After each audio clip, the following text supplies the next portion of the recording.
This Halloween alert is definitely going to be a good one because we have way more to talk about than just casting announcements, which is great.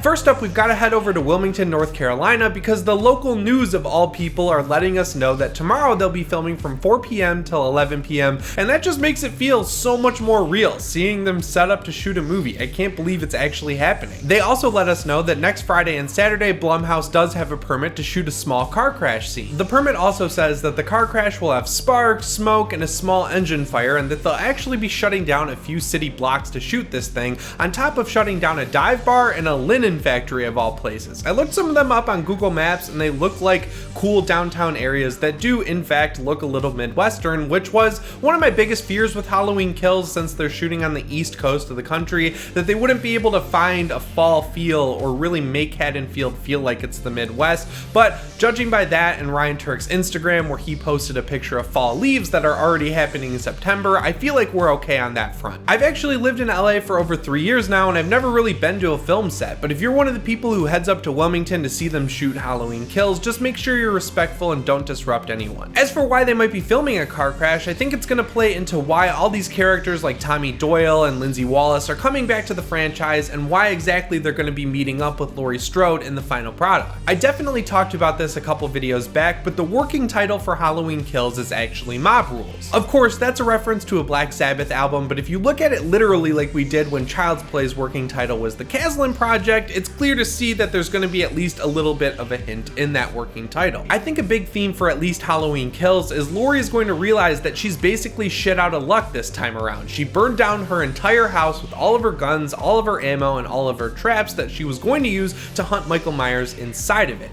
And then she's going to have to realize that she needs to turn to the people around her and ask for help. I think it's going to be a good character development moment for her that we haven't seen in Halloween 2018. She's obviously going to have her daughter Karen and her granddaughter Allison on her side immediately because they're both going to be pretty pissed off that Allison's dad and Karen's husband were killed at the hands of Michael Myers, even after all of Laurie's preparation. So she's definitely going to need a little bit more help than that though. You probably see where I'm going with this, but I think she's going to ask Tommy and Lindsay for help. I mean, if she ends up at Haddonfield Memorial Hospital at the beginning of the movie, she can talk to Tommy because we were all pretty sure he's going to be a doctor, and then that'll get the ball rolling. And then when Laurie's built up her Halloween squad, she can get them all together and rally the town of Haddonfield to hunt down the Shade. Now, it's also been revealed that some of the first footage they'll be shooting involves fake news broadcasting out in the streets of Haddonfield. I know movies almost never shoot in order, but the fact that they're going to have newscasters out on the street makes me think that they're going to be broadcasting to the locals in Haddonfield. People are going to be at a bar watching the news. They're going to see that Michael Myers is out there and that people are banding together to literally form a mob and go kill him. So everyone's going to kind of come out of the woodwork and just say, we're ending this once and for all. And just thinking about it, I'm imagining a mob of Midwesterners walking out on the street with literal torches and rifles looking for Michael Myers. And at the front of the pack is going to be Laurie, Lindsay, Allison, Karen,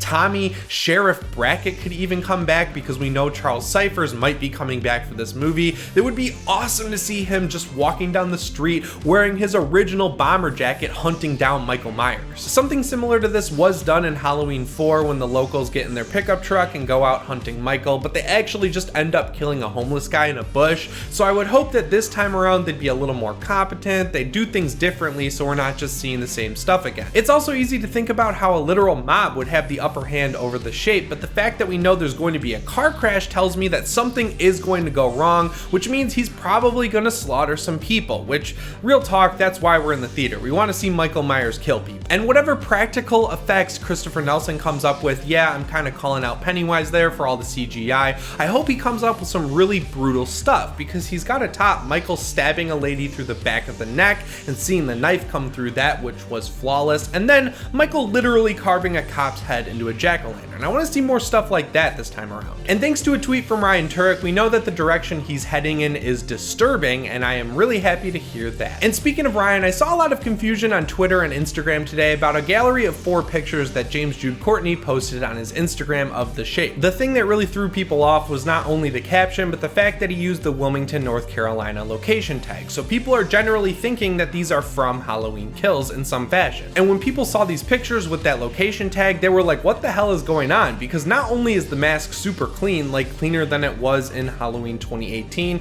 it's also not fused to Michael's face like it would be if he was burned alive, which he was at the end of last year's movie. So instead of just sitting there and wondering for myself, I decided to ask Ryan, and he told me that they're just old pictures from last year that James had on his phone. So the mystery is solved. But with that being said, I do have some information that leads me to believe that we are going to see a clean version of Michael's mask in Halloween Kills. I touched on this last week, but the casting calls are asking for people to provide 60s and 70s era cars. It's not rocket science or anything, but the reason I thought they might be calling for cars from the 70s is to do a flashback to when Michael was in Smith's Grove the first time around. But now that I've talked to my friend Charles Briner, my theory has kind of evolved just a little bit. I've mentioned Charles before because he does awesome prop rehauls. He actually did that Michael Myers mask behind me and it looks amazing, but he has it on pretty good authority that we will be seeing an original Michael Myers mask in the next movie. If you've been watching my channel for a while, first off, thank you, and second of all, you know where I'm going next. In last year's movie, David Gordon Green and Danny McBride actually had a perfect recreation of the bedroom from the end of the original Halloween. They were going to use to show us a flashback of how Michael was captured at the end of Halloween 1978. They decided against it and it kind of turned into a mannequin room in Laurie's house, but at the end of the day, they already mapped out all of the dimensions of that original room so they could do a flashback. Between Halloween 2018 and Halloween Kills, I don't really think that scene fits in one movie over the other, and I would really like to see it. They obviously still know how to make that room if they did destroy it. They already have a Dr. Loomis sound-alike because they used him in Halloween 2018, so now all they need is someone who looks like Donald Pleasence, and I'm sure they could figure that out as well. I would hope that they do it right, but they haven't dropped the ball on really anything yet, so I feel like we can give them the benefit of the doubt and trust that they'll find someone who looks like Donald Pleasence. And if they really wanted to get crazy, I don't think they have the budget for this, but they could CGI de-age both Jamie Lee Curtis and Charles Cyphers to bring in Sheriff Brackett and a young Laurie. Again, I don't think they're going to do that, but they could if they really wanted to. Showing us the original Michael Myers mask on screen is risky because it's something they have to really make sure they get right.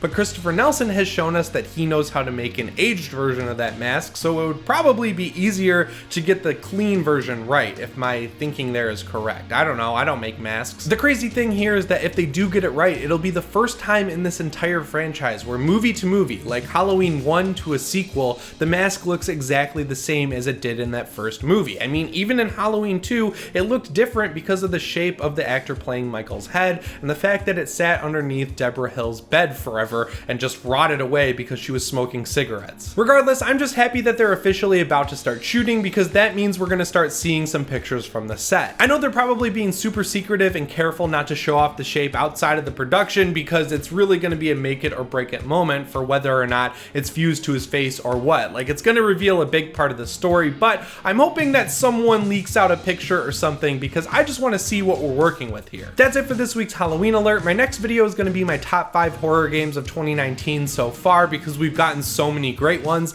and then after that I'm doing a video on Halloween Horror Nights. I'll actually be there tonight by the time you're watching this video, so if you see me there, make sure you say hi. And also, since I've gotten a few subs since the last time I've talked about this, I wanted to let you know about my podcast Fear Frequency. I post it every week on pretty much every podcast platform out there. It's me and my best friend talking about all the latest horror news and reviewing a movie. So this week we reviewed It Chapter 2. We also talked about Man of Medan and Blair Witch and just a bunch of horror news. So if you get through that, it's a 2-hour episode, but then you'll have 77 other ones to get through. It's really cool. It's linked down below. You should definitely check it out. Anyway, guys, my name is Jimmy Champane, and I'll see you in the next one. Shape on.